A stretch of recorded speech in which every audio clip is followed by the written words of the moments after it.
ഡോക്ടറെ, കുട്ടികളില്ലാത്ത ഒരുപാട് പേരുടെ കണ്ണീരൊപ്പി, ഒരുപാട് പേർക്ക് കുട്ടികളാക്കി കൊടുത്തു. അതന്നെ പലതും IVF വേണം, ഇനി കുട്ടികളാവില്ല, ഡിവേഴ്സിലേക്ക് പോകേണ്ടി വരും, അതല്ലെങ്കിൽ വേറുള്ളവരുടെ സെമന് സ്വീകരിച്ചിട്ട് ചെയ്യേണ്ടി വരും എന്ന് പറഞ്ഞിട്ടുള്ളത്.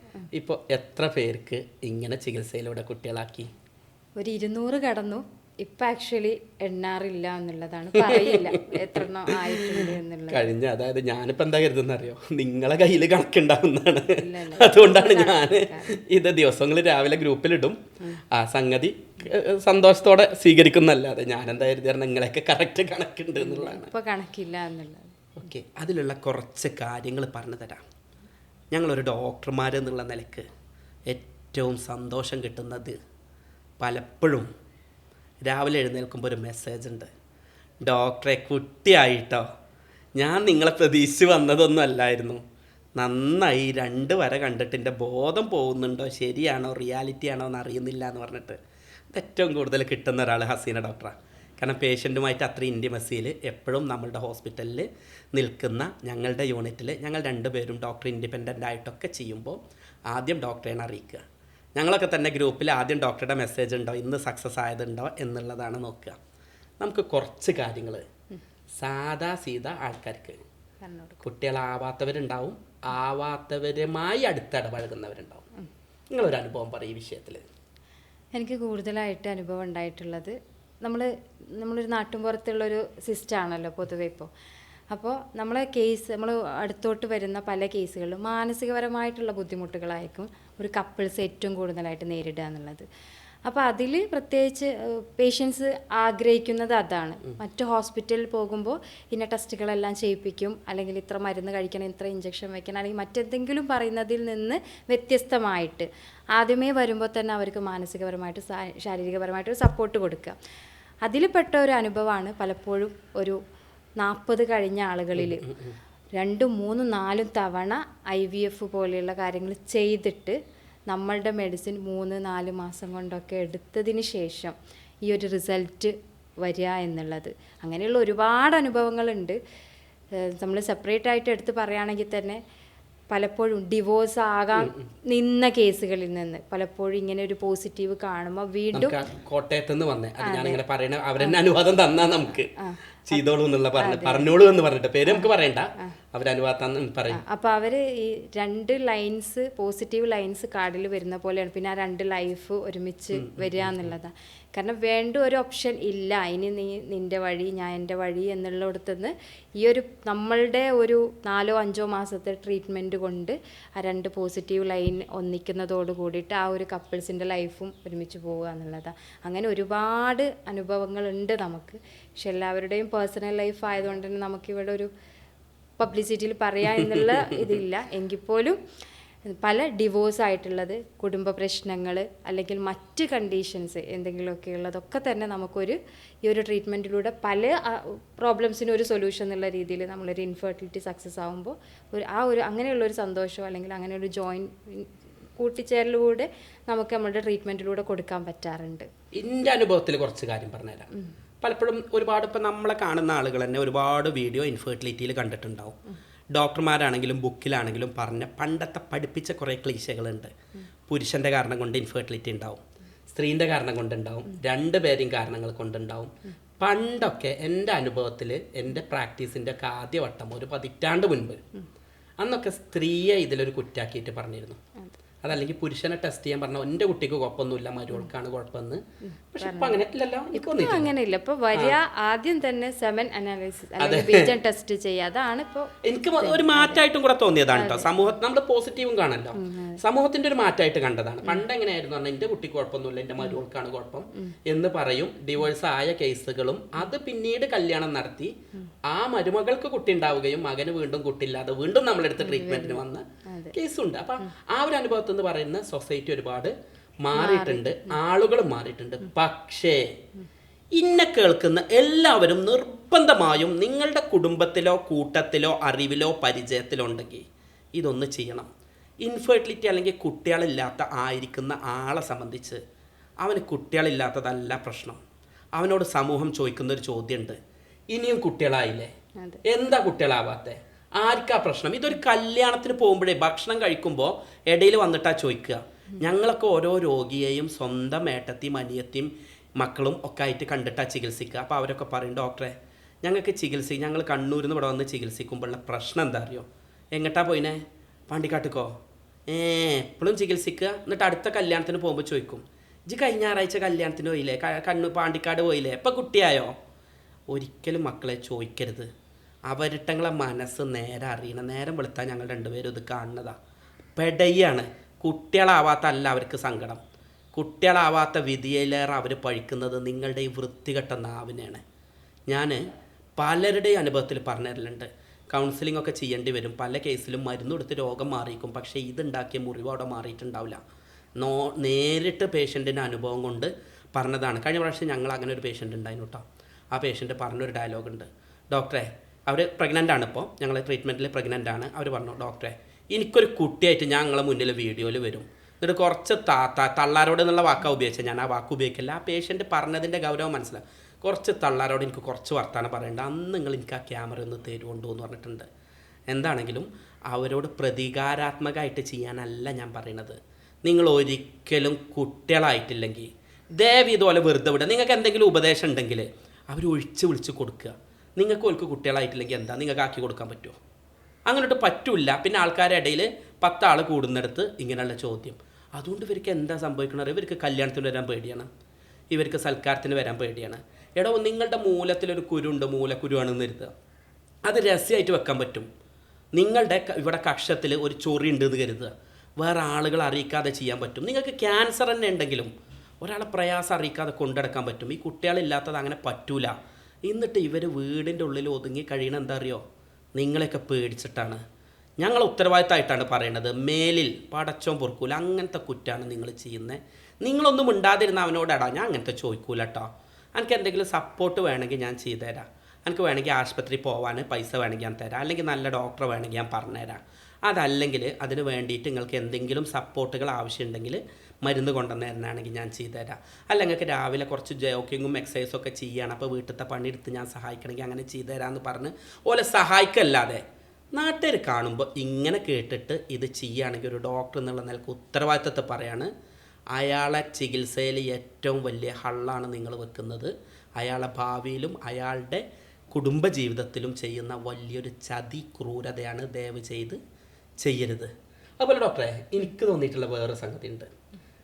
സ്ത്രീ പുരുഷൻ എന്നുള്ളത് ഇവർക്ക് പലപ്പോഴും വന്ധ്യതയാണെന്ന് അറിയില്ല. പലരും എന്ത് ചെയ്യും, കല്യാണമാണ്, കല്യാണം കഴിഞ്ഞ് ഹണിമൂണിന് വേണ്ടി മാറ്റിവെക്കും, അല്ലെങ്കിൽ പഠനത്തിന് വേണ്ടി മാറ്റിവെക്കും. അപ്പോൾ ഇത് എത്ര കാലം വരെ മാറ്റിവെക്കുക? ഇത് ഞങ്ങളോട് ചോദിക്കണതിനറിയോ? കൂടുതൽ ലേഡീസും ന്യൂജനും ഒക്കെ നിങ്ങളോടാണ് ഈ വിഷയം സംസാരിക്കുക. ഒരിക്കലും എന്നോടൊരു പെൺകുട്ടി വന്നിട്ട് ഞാൻ +2 പഠിക്കുകയാണ്, 2 വർഷം കഴിഞ്ഞാൽ കല്യാണം ഉണ്ടാവും, പിന്നെ ഞാനിത് കഴിഞ്ഞിട്ട് ഇതാവും, നിന്നോട് പറയില്ല, നിങ്ങളോടാവും പറഞ്ഞിരിക്കുക. എന്താണ് എപ്പോഴൊക്കെ മാറ്റി വെക്കുക എന്നുള്ളതാണ് നിങ്ങളൊരു ഒപ്പീനിയൻ? അതായത് ഒരു 23 വയസ്സ് തൊട്ട് നമുക്ക് കൺസീവ് ആകാം. അത് ഫിസിക്കലി മെൻ്റലി ആ ഒരാൾ ഓക്കെയാണ്. എപ്പോഴും ഒരു 30ൻ്റെ ഉള്ളിലായിട്ട് നമ്മളുടെ പ്രഗ്നൻസി കംപ്ലീറ്റ് ചെയ്യണം എന്നുള്ളതാണ്. ഇപ്പോൾ ഒരു 20 മാരേജ് കഴിഞ്ഞ ഒരാൾക്ക് ഒരു 2 years ഒക്കെ ഒന്ന് ജസ്റ്റ് ഒന്ന് വെയിറ്റ് ചെയ്യാം. ബട്ട് നമുക്കിപ്പോൾ ഒരു ഫാമിലി ഹിസ്റ്ററി ഉണ്ട് വിചാരിക്കുക. അപ്പോൾ ഭാര്യയുടെ വീട്ടിൽ അല്ലെങ്കിൽ ഭർത്താവിൻ്റെ വീട്ടിൽ കുട്ടികളില്ലാത്തൊരു ഇഷ്യൂ ഉണ്ട്, അല്ലെങ്കിൽ അവർ തന്നെ സിബ്ലിങ്സ് തമ്മിൽ നല്ല വ്യത്യാസമുണ്ട്, അല്ലെങ്കിൽ അച്ഛനും അമ്മയൊക്കെ ട്രീറ്റ്മെൻറ്റ് എടുത്തിട്ടാണ് കൺസീവ് ആയത്. അത്തരം ആളുകൾ ഇത് മാറ്റി വെക്കുന്നതോട് കൂടി ഇപ്പോൾ ഒരു 2 years ഒക്കെ മാറ്റി വെക്കുകയാണെങ്കിൽ ജസ്റ്റ് ഒരു 1 year ഒക്കെ കഴിഞ്ഞിട്ട് ജസ്റ്റ് ഒരു നമ്മളുടെ ഫസ്റ്റ് പ്രൊസീജിയേഴ്സ് ചെയ്യാം. കൗണ്ടിന് എന്തെങ്കിലും ഇഷ്യൂസ് ഉണ്ടോ, അല്ലെങ്കിൽ കുട്ടിക്ക് പീരിയഡ്സ് കറക്റ്റ് അല്ലേ, അല്ലെങ്കിൽ വേറെ എന്തെങ്കിലും ഇഷ്യൂസ് ഉണ്ടോ, അങ്ങനെയൊക്കെ ഒന്ന് നോക്കി വെക്കുന്നത് നല്ലതാണ്.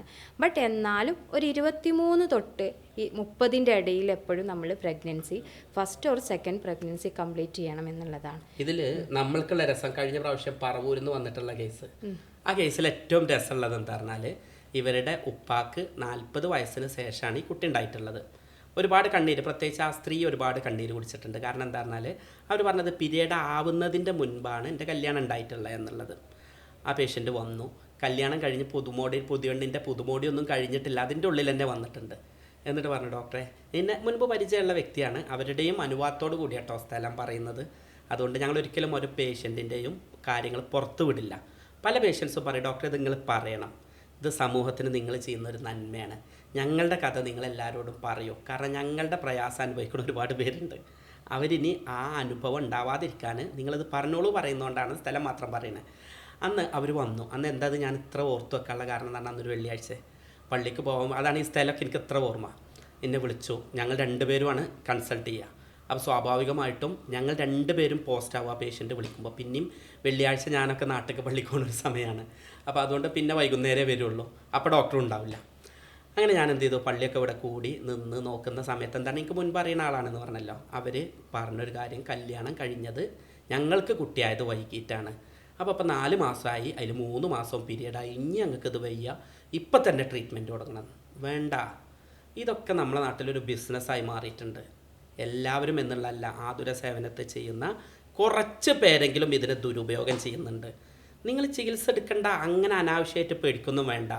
നിങ്ങൾ 23-25 വയസ്സ് വരെയൊക്കെ ഓക്കെയാണ്. പക്ഷേ എന്ത് ചെയ്യുക, സെമൻ ടെസ്റ്റ് ചെയ്ത് നോക്കുക, അതിൽ പ്രശ്നമുണ്ടോ ഇല്ല എന്നുള്ളത് നോക്കുക.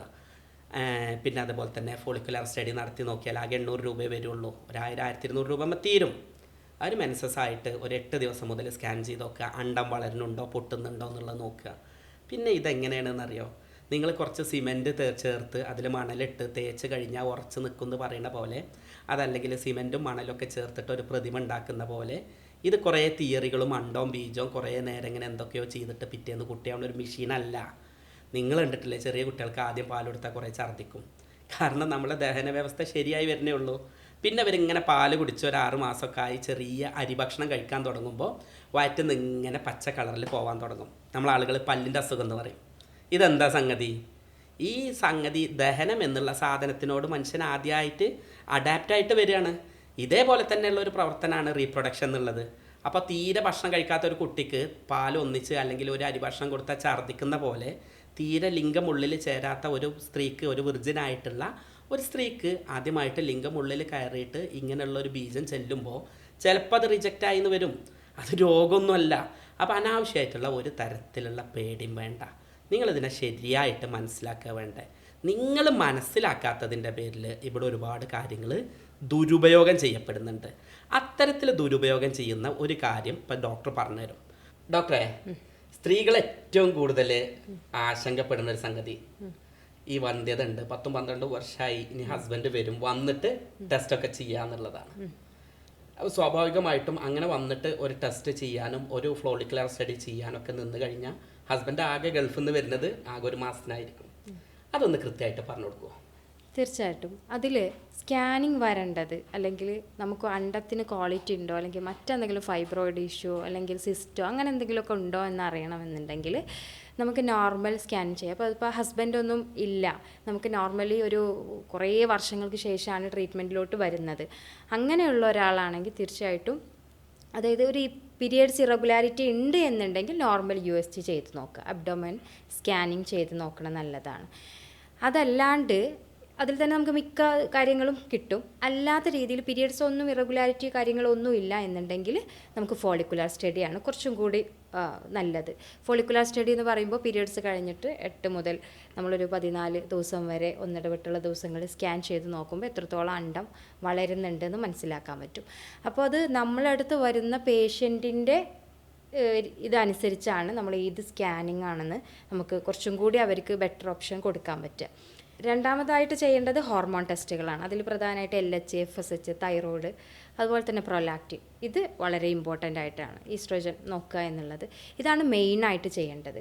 ഇപ്പോൾ ഹസ്ബൻഡ് അബ്രോഡാണ്, ഇപ്പോൾ 1 മന്തിനാണ് വരിക എന്നുള്ളെങ്കിൽ ആദ്യമേ പറയാനുള്ളത്, മേ ബി 1 മന്തിൽ പോലും ഒരു പ്രഗ്നൻസി പോസിബിൾ ആണ് എന്നില്ല.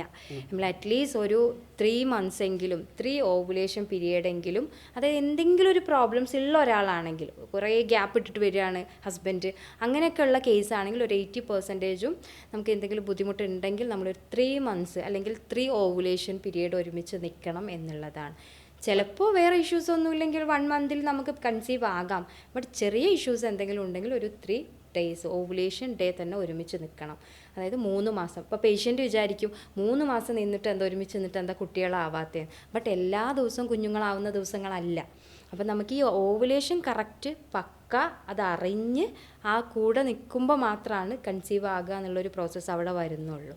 ഞാൻ എൻ്റെ ഒരു സമാധാനത്തിന് ഇതൊന്നും കൂടെ സാധാരണക്കാർക്ക് മനസ്സിലാവുന്ന കുറത്തിൽ പറയട്ടെ. എന്റെ വീഡിയോന്റെ താഴെ എപ്പോഴും ഉണ്ടാവുന്ന കമന്റ് എന്താ അറിയോ, എന്റെ ഡോക്ടറെ ഇത് റിപ്പീറ്റ് ചെയ്ത് ബോറടിപ്പിക്കരുത് എന്നുള്ളത്. പക്ഷെ ഒരാളെങ്കിലും മനസ്സിലാവാതിരിക്കരുത്, ഒരാൾക്കെങ്കിലും അധികം മനസ്സിലാവണം എന്ന് കരുതിയിട്ടാണ്. മറ്റൊന്നുമല്ല, അണ്ടവിസർജനം എന്നുള്ളത് നമ്മൾ പറയും.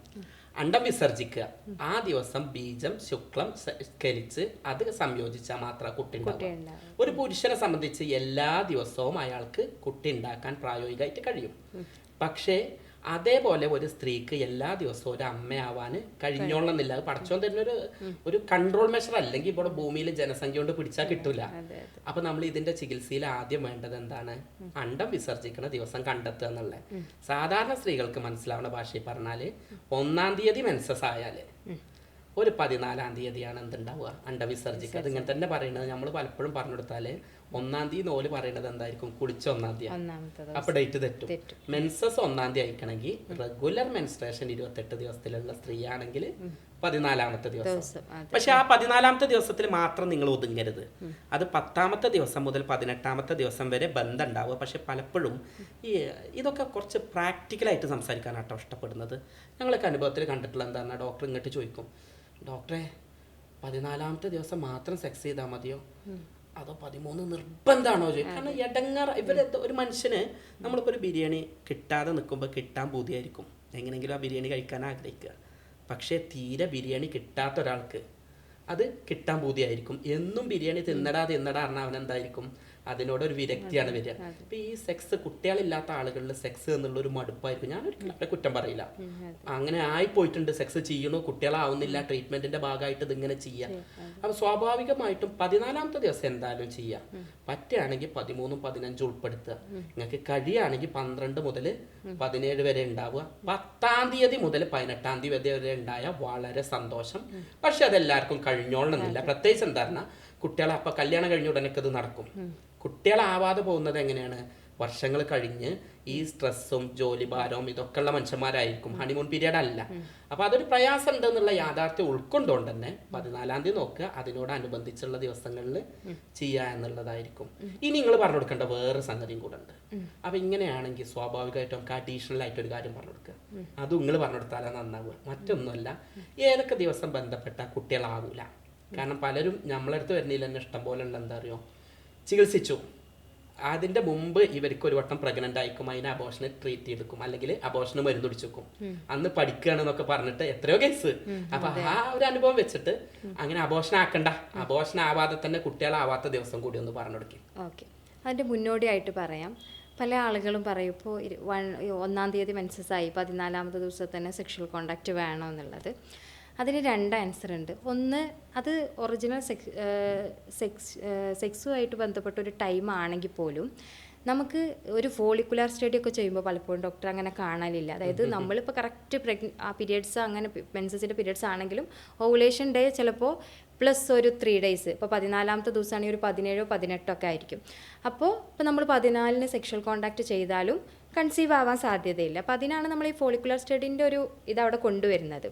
അതിൽ തന്നെ പറയാനുള്ളത്, നമ്മൾ ഈ സെക്ഷൽ കോണ്ടാക്റ്റ് അല്ലെങ്കിൽ ഓവുലേഷൻ പീരീഡ് അല്ലെങ്കിൽ കുട്ടികൾ ഉണ്ടാകുന്ന പീരീഡ് പറഞ്ഞാൽ ഏകദേശം നമ്മൾ കുളിച്ചൊരു 8 ദിവസം കഴിഞ്ഞിട്ടാണ്. അതായത് 8 തൊട്ട് 18 ദിവസത്തിൻ്റെ ഇടയിൽ 10 സെക്ഷൽ കോണ്ടാക്റ്റ് വേണം എന്ന് നമ്മൾ പറയുന്നുണ്ട്.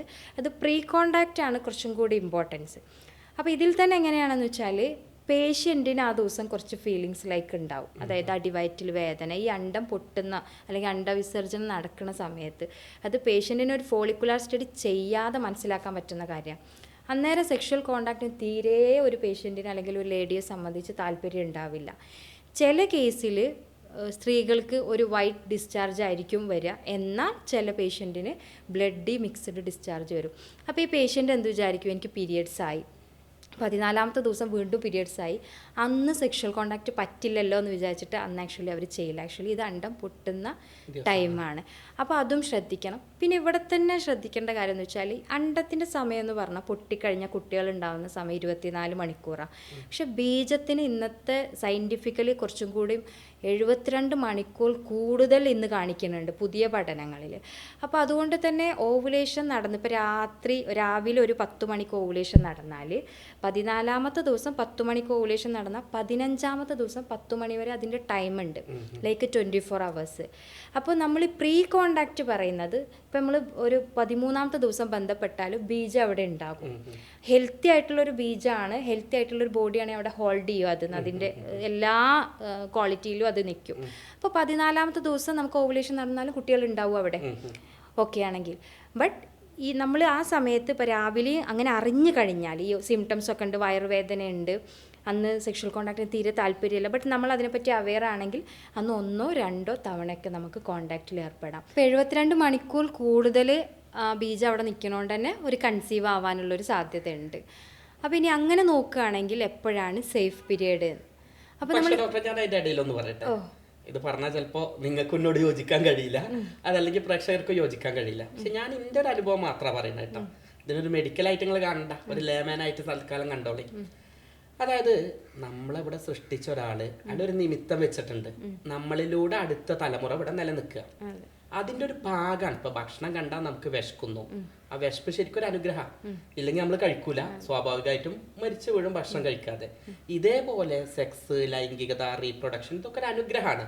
അപ്പൊ സ്വാഭാവികമായിട്ട് ഇത് നമ്മളിൽ മാത്രമല്ല, ഒരു മാങ്ങ പഴുത്താല് ആ മാങ്ങക്ക് നല്ല കളർ വരും, നല്ല നിറം വരും, അതിന്റെ ഞെട്ടി നന്നായിട്ട് അമർത്തിയാൽ തന്നെ, കാറ്റടിച്ചാൽ തന്നെ നിലത്ത് വീഴും. ഈ മണം കേട്ടിട്ട് കാക്ക ദൂരത്തുനിന്ന് വരും. ഇവൻ എന്ത് ചെയ്യും? ആ മാവിലിരുന്നിട്ട് ഈ മാങ്ങ കടിക്കും. ആ മാവിലിരുന്നിട്ട് മാങ്ങ കടിച്ചിട്ട് വേറെ എവിടെയെങ്കിലും പോയി ഒഴിഞ്ഞിരുന്ന് കഴിക്കും. കാരണം മാവിലിരുന്നാൽ കല്ലേറ് വരും എന്നുള്ളതുകൊണ്ട്. അതൊക്കെ പരിസ്ഥിതിയുടെ ഒരു ഭാഗമാണ്. കാരണം അവിടെ തന്നെ ഇരുന്ന് ഇവൻ കഴിച്ച് ആ അണ്ടി നിലത്തിട്ട് അവിടെ തന്നെ മുളച്ചാൽ അതിന് വെയിലില്ലാത്തതുകൊണ്ട് കിട്ടൂല. അപ്പൊ ഇവൻ ഇതില്ലാത്ത, ഈ മാവില്ലാത്ത സ്ഥലത്തേക്ക് ഈ മാങ്ങയും കൊണ്ട് ഒഴിഞ്ഞു പോകും. ഒഴിഞ്ഞ നല്ല വെയിലുള്ള പറമ്പിൽ ഇരുന്നിട്ട് അവൻ എന്ത് ചെയ്യും? ഇത് കഴിക്കും. അത് കഴിച്ചിട്ട് അണ്ടി അവിടെ ഇടും. പിന്നെ മഴ പെയ്യും, മണ്ണിൽ ചേരും, ഇത് വീണ്ടും പുതിയ മാവുണ്ടാവുന്നു. അപ്പൊ പടച്ചോൻ ഇതിനൊരു വ്യവസ്ഥയും വെള്ളിയാഴ്ചയൊക്കെ ഉണ്ടാക്കി വെച്ചിട്ടുണ്ട്. ഇതൊരിക്കലും മാങ്ങ പഴുത്തു എന്ന് കലണ്ടറിൽ നോക്കിയിട്ടല്ല ഈ കാക്ക വരുന്നത്. ഈ കാക്ക ഇത് പറ്റുന്ന സ്ഥലം കൊണ്ടുപോയിട്ട് ഇവിടെ കുറച്ച് ഫലഭൂയിഷ്ഠമുള്ള മണ്ണാണ് എഴുതിയിട്ട് കൊണ്ടുപോയിട്ട് ഇടുന്നുമല്ല. ഇത് ശരിക്കും ഞാൻ എപ്പോഴും പറയുന്നത് എന്താണ്, നിങ്ങൾക്ക് നിങ്ങളെ പങ്കാളിയോട് എപ്പോഴാണോ ഒരു ഇഷ്ടം തോന്നണേ, ഒരു വികാരം തോന്നണത്, ആ തോന്നുന്ന സമയത്ത് ശരിക്കും ബന്ധപ്പെടുക. അങ്ങനെ ചെയ്താൽ സ്വാഭാവികമായിട്ടും ഇത് അതിന് വേണ്ടിയിട്ടുള്ള ഒരു സംഗതിയാണ്. അതല്ലാതെ നേരത്തെ പറഞ്ഞ പോലെ ഒരു സ്പൂണ് തേനും ഒരു സ്പൂണ് വെള്ളവും ചേർക്കണ പോലെ മിക്സ് ചെയ്ത് ഉണ്ടാക്കുന്ന ഒരു കെമിക്കൽ അല്ല.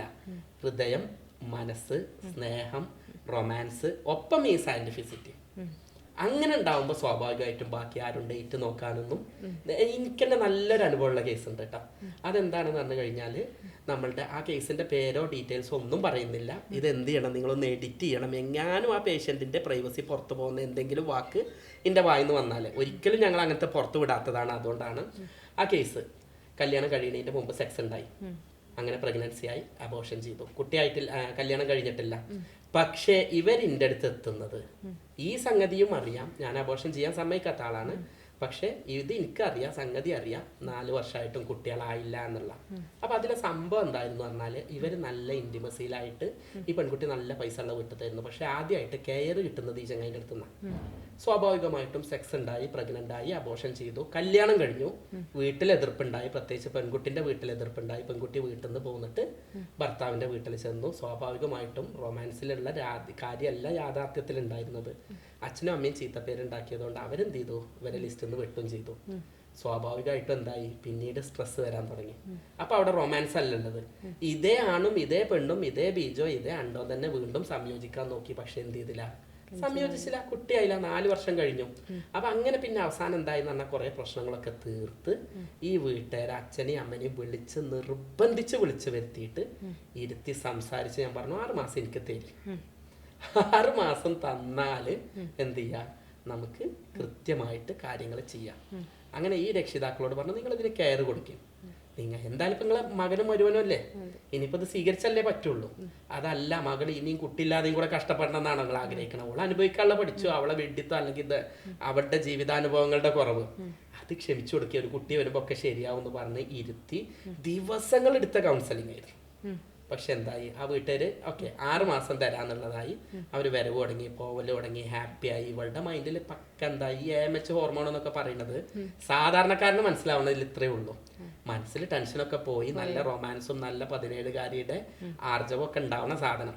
അങ്ങനെയാണ് ഞാൻ എപ്പോഴും പേഷ്യന്റിന് പറഞ്ഞു കൊടുക്കില്ല. അല്ലാതെ anti Mullerian hormone AMH normal value എന്നൊക്കെ പറയുന്നതിലേറെ നിങ്ങൾ ഹാപ്പി ആയിട്ട് ഇരിക്കുക, നിങ്ങൾക്ക് ഒരു കുട്ടി വേണമെന്നാവുക, അതിൽ പ്രാർത്ഥനകൾ ഉണ്ടാവുക, സന്തോഷം ഉണ്ടാവുക, സ്നേഹം ഉണ്ടാവുക, ഒപ്പം അപ്പുറത്ത് കഷ്ടപ്പെടുന്ന ഒരാളൊന്ന് സഹായിക്കുക. അപ്പോഴൊക്കെ കുറേ ഹോർമോൺ ബോഡിയിൽ ഉണ്ടാവും.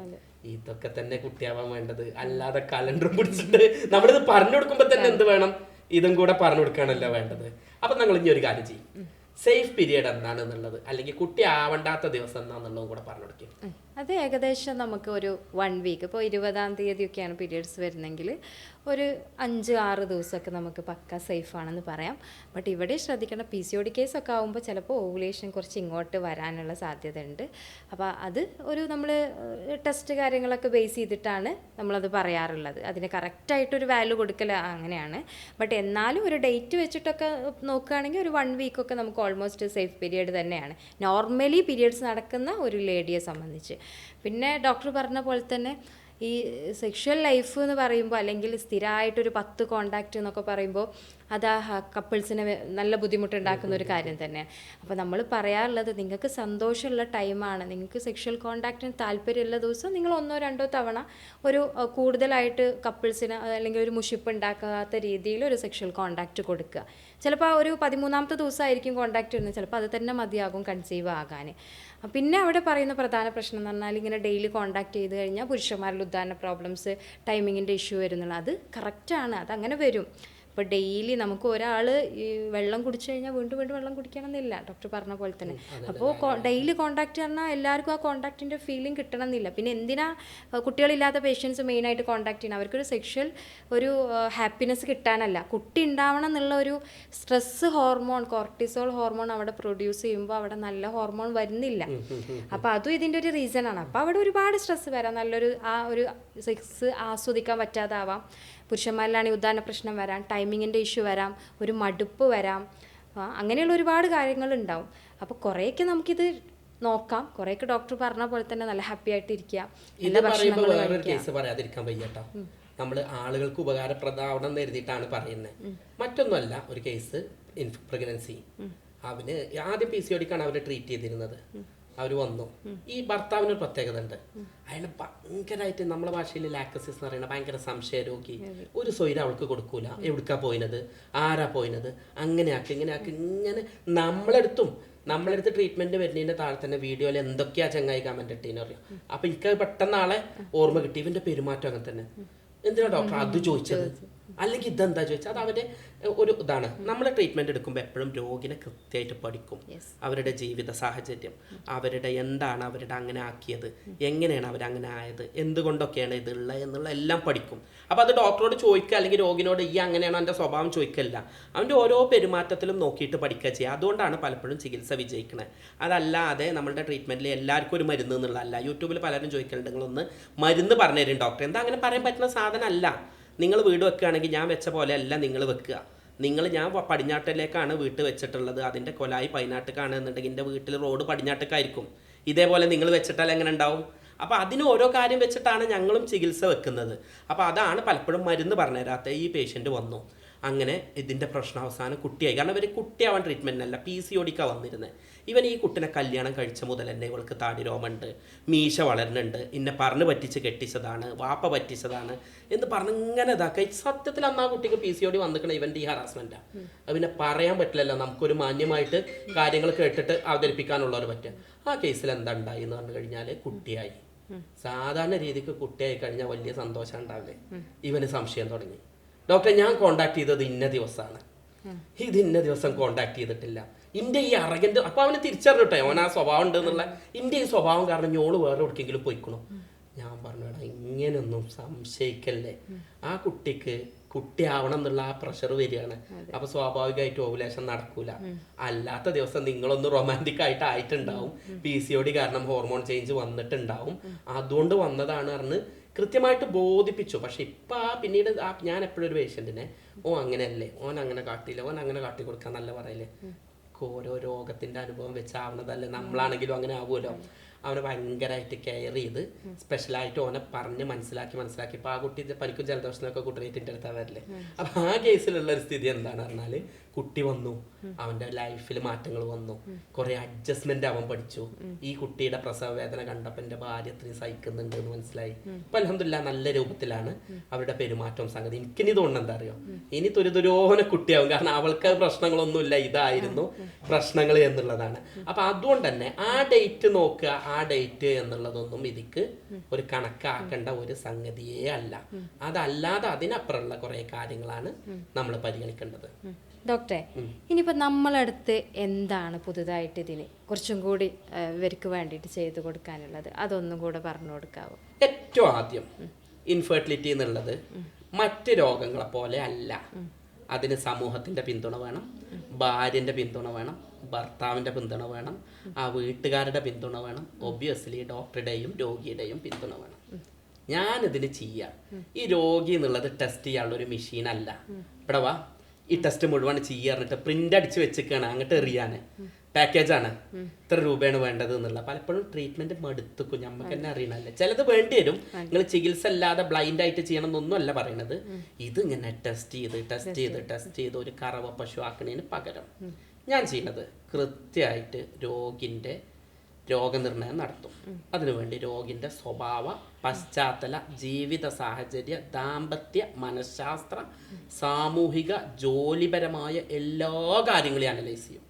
കാരണം ചിലപ്പോൾ എന്താ പറഞ്ഞാൽ ജോലി സ്ഥലത്തുള്ള വേറെ ആരെങ്കിലും പീഡനമായിരിക്കും ഈ പെൺകുട്ടിൻ്റെ അത് ചിലപ്പോൾ മാനസികമോ ശാരീരികമായ പീഡനവും. കൃത്യമായിട്ട് പഠിക്കും. രണ്ടാമത് ഏറ്റവും ലേറ്റസ്റ്റ് ടെക്നോളജി, ആർട്ടിഫിഷ്യൽ ഇൻ്റലിജൻസ് അല്ലെങ്കിൽ നിർമ്മിത ബുദ്ധി, ഇതിൻ്റെ സഹായത്തോടെ രോഗനിർണയവും മരുന്ന് നിർണയവും നടത്തും. ഇത് സാധാരണക്കാർക്ക് മനസ്സിലാവുന്ന ഭാഷയിൽ എങ്ങനെ പറഞ്ഞാൽ, ഇന്ന് ലോകത്തിലുള്ള അറിവൊക്കെ ബുക്കുകളിലും കമ്പ്യൂട്ടറിലും ഇഷ്ടം പോലെ ഉണ്ട്. പക്ഷെ ഒരു രോഗി നമ്മളെ മുന്നിലേക്ക് വരുമ്പോൾ ഇത് എന്താണെന്ന് അറിയില്ല. അപ്പോൾ നമ്മൾ ആധുനിക സോഫ്റ്റ്വെയറിൻ്റെ സഹായത്തോടെ എന്താണ് രോഗം അടിച്ചു കൊടുക്കും, പ്രായം അടിച്ചു കൊടുക്കും, മറ്റ് രോഗങ്ങൾ അടിച്ചു കൊടുക്കും, പാരമ്പര്യം അടിച്ചു കൊടുക്കും, മുൻപുണ്ടായ രോഗങ്ങൾ അടിച്ചു കൊടുക്കും. അങ്ങനെ കൃത്യമായിട്ട് ടെസ്റ്റ് റിപ്പോർട്ടൊക്കെ കൊടുക്കുമ്പോൾ കമ്പ്യൂട്ടർ തന്നെ എന്ത് ചെയ്ത് തരും, കാണിച്ചു തരും. ഇത് ഇത്ര കാരണം ഷുഗർ കൊണ്ടാണ്, ഇത്ര കാരണം പാരമ്പര്യം കൊണ്ടാണ്, ഇത്ര കാരണം ബീജം കൊണ്ടാണ്. അപ്പം ഇന്ന മരുന്ന് ഇത്ര % സക്സസ് ആവാൻ സാധ്യത ഉണ്ട്, ഇത്ര സക്സസ് ആവാൻ സാധ്യത ഇല്ല, അല്ലെങ്കിൽ ഇതിന് സക്സസ് റേറ്റ് ഉള്ളൂ, അതല്ലെങ്കിൽ ഈ മരുന്ന് കൊടുത്താൽ അതിൻ്റെ ഫലവത്താവുന്ന സാധ്യത എത്രയാണ് എന്നുള്ളത് കൃത്യമായി കാണിച്ചു തരും. അപ്പോൾ മനുഷ്യൻ്റെ ബുദ്ധിക്ക് കിട്ടുന്നില്ലേറെ ഇത് വെച്ചിട്ട് ചെയ്താൽ ഇതേ രൂപത്തിൽ. അതുകൊണ്ടാണ് പലപ്പോഴും നിങ്ങൾ ചികിത്സക്ക് വരുമ്പോൾ ഞങ്ങൾ സമയം എടുക്കുന്നത്. നിങ്ങൾ പലപ്പോഴും ടോക്കൺ ചോദിച്ചാൽ തരാത്തത്. കാരണം അത് പടച്ചവനോട് സമാധാനം പറയേണ്ട വിഷയമാണ്. അപ്പോൾ കൃത്യമായിട്ട് ഒരാളെ, രണ്ടാളെ, മൂന്നാളെയൊക്കെ ഇങ്ങനെ നോക്കാൻ കഴിയുള്ളൂ. അപ്പോൾ വാരി വലിച്ച് എന്തെങ്കിലും കാട്ടുക എന്നുള്ളതിലേറെ ചെയ്യുന്നവർക്ക് കൃത്യമായിട്ട് റിസൾട്ട് ഉണ്ടാക്കണമെങ്കിൽ ഈ രൂപത്തിൽ ചെയ്യണം. അപ്പോൾ സമയമെടുത്ത് ഞങ്ങൾ രണ്ടുപേരും നോക്കി കൃത്യമായിട്ട് ചിലത് തൊട്ട് പിടിച്ച് നോക്കി ഡോക്ടറിൻ്റെ അടുത്ത് തന്ന് അവരുടെ ജീവിത സാഹചര്യവും മറ്റുമൊക്കെ നോക്കി മനസ്സിലാക്കി അനലൈസ് ചെയ്ത് എടുത്തിട്ടാണ് ചെയ്യുന്നത്. ഇതിൽ തന്നെ ജർമ്മൻ പൊട്ടൻസി മരുന്ന് ഉപയോഗിച്ചിട്ടാണ് ട്രീറ്റ് ചെയ്യുക. അതുകൊണ്ട് സൈഡ് എഫക്റ്റ് ഉണ്ടാവില്ല. കാരണം പലപ്പോഴും നമ്മളെ രോഗികൾ മരുന്ന് കുടിച്ച് സൈഡ് എഫക്റ്റ് എന്നുള്ളൊരു പ്രശ്നം വന്നിട്ടുണ്ടാവും. അതല്ലെങ്കിൽ സാമ്പത്തികമായിട്ട് പ്രയാസങ്ങൾ വന്നിട്ടുണ്ടാവും. ഞാൻ എപ്പോഴും ചികിത്സയിൽ പറയല്ലേ, ഇതൊക്കെ പൈസൻ്റെ പേരിൽ നിങ്ങൾ ആരും ചികിത്സിക്കാതിരിക്കരുത്. അതുണ്ടെങ്കിൽ എന്നോട് വന്നിട്ട് പറഞ്ഞോണ്ട് നിങ്ങൾക്കുള്ള വണ്ടി ചാർജ് വരെ ഞാൻ തരണ്ട്, പക്ഷെ ദുരുപയോഗം ചെയ്യരുത്. അങ്ങനെ ഉണ്ടല്ലോ, ദുരുപയോഗം ചെയ്യാൻ വേണ്ടിയിട്ടല്ല, അങ്ങനെ ഇതാക്കിയിട്ട് ചെയ്യുക. അത് ഞാൻ ആരോടും ചോദിക്കില്ല. പക്ഷെ എന്ത് ചെയ്യുക, ചികിത്സ വൈകിക്കരുത്. കാരണം പൈസ ഉണ്ടാക്കിയിട്ട് ഗൾഫിൽ പോയി വന്ന് 45 വയസ്സിൽ ലേഡിനെ ചികിത്സിക്കാൻ നിന്നാൽ പിന്നെ അത് കിട്ടൂല. അപ്പം അതുകൊണ്ട് തന്നെ എൻ്റെ അടുത്ത് ബാക്കി എല്ലാവരും ചിലപ്പോൾ പറയേണ്ടാവും കടം വാങ്ങിയിട്ടാണെങ്കിലും ചികിത്സിക്കുക. അങ്ങനെയൊന്നും വേണ്ട. പൈസ ഇല്ലാത്തതിൻ്റെ പേരിലാണെങ്കിൽ നിങ്ങളൊരു സഹോദരനായിട്ടാണ് ഞങ്ങൾ രണ്ടാളും കാണുക, നിങ്ങൾ എൻ്റെ അടുത്തേക്ക് വന്നോളി. പക്ഷേ അതൊന്നും അല്ല ഇവിടുത്തെ വിഷയം. കാര്യങ്ങൾ മനസ്സിലാക്കുക, കൃത്യമായി അനലൈസ് ചെയ്യുക. ഓൻ്റെ പ്രശ്നം അതാണ്, അപ്പം എൻ്റെതും ഇങ്ങനെയാണ് എന്ന് കരുതിയിട്ടല്ല. തെങ്ങിനും കവുങ്ങിനും ഒരേ തളപ്പിടുകാരൻ്റെ പരിപാടി ഉണ്ട് നമ്മുടെ നാട്ടിൽ. ഓൻ അതേന് പ്രശ്നം, ആ ഇഞ്ചക്ഷൻ ചെയ്തു മാറി, എന്നാൽ എനിക്കും ഇത് ചെയ്യാമെന്ന് പറഞ്ഞിട്ട് ഒരു കാര്യമില്ല. ഓന് വേറെ ആയിരിക്കും രോഗം. അപ്പോൾ നമ്മൾ ആ രോഗത്തെ നിർണ്ണയിച്ച് ജർമ്മൻ പൊട്ടൻസി മരുന്ന് കൊടുത്താൽ, ഞങ്ങൾ നേരത്തെ പറഞ്ഞല്ലോ 200ൻ്റെ ഒക്കെ മേലെ ഇഷ്ടം പോലെ. കഴിഞ്ഞ ഒരു മാസത്തിൽ തന്നെ എനിക്ക് തോന്നുന്നത് 20 or 21 ആളുകൾക്ക് സക്സസ് കിട്ടിയിട്ടുണ്ട് എന്നുള്ളതാണ്. അത്ര കിട്ടുന്നുണ്ട്. അത് കഴിഞ്ഞ മാസത്തിന് വേറൊരു കാരണം കൂടെ ഉണ്ട്.